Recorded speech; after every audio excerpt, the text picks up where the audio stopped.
সেই দিন রাতে ওই ঘটনার পর থেকে দেবদীপ আর নন্দিতার মধ্যে ঝগড়া ঝামেলা কমতে থাকে, হিংসা হিংসিও কমতে থাকে। তারা একে অপরের ধীরে ধীরে বন্ধু হয়ে ওঠে, আর সেই বন্ধুত্বটা ধীরে ধীরে একটা প্রেমের সম্পর্কে পৌঁছয়। তাদের এরকম অবস্থা দেখে সেই ব্যাচের ছেলে মেয়েদের তো একদম মাথা খারাপ। তাদের মধ্যে এত হিংসা ছিল, তারা কিভাবে এতটা সম্পর্ক টেনে নিতে পারে।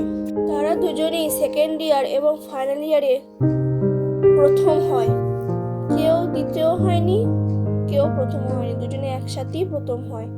তাই তো ঝামেলার তার কোনো প্রশ্নই ওঠে না। আর ঝামেলা হবেই বা কেন, দুজনেই তো ভালো পড়াশোনায়, আবার বন্ধু হয়ে গেছে, বন্ধু ছেড়ে আবার প্রেমিকা হয়ে গেছে। তারা ঠিক করে যে বাড়ির লোকেদের না জানিয়ে তারা আর বেশি দূর এগোবে না। তাই সেই কথা মতো তারা তাদের বাড়ির লোকেদের জানায়।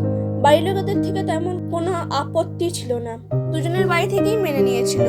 তাদের মধ্যে সম্পর্ক আর জোরালো হয়েছিল।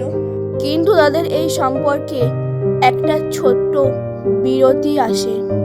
দেবদীপের বাড়ির লোকেদের ইচ্ছা যে সে বাইরে বিদেশে গিয়ে ডিগ্রি নিয়ে আসবে, কিন্তু তার তাতে একদমই মত ছিল না। কারণ সে জানতো, কারণ সে যে ফিজিক্স অনার্স নিয়ে পড়েছে তা দিয়ে সে সেখানে কাজ পেয়ে যাবে, কিন্তু বাড়ির লোকেদের ইচ্ছা, তাই যেতে হতো।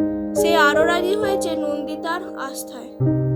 সে কথা দিয়েছিল যে অপেক্ষা করবে, সে যেন তার পরিবারের কথা শুনি, তাই সে গিয়েছিল।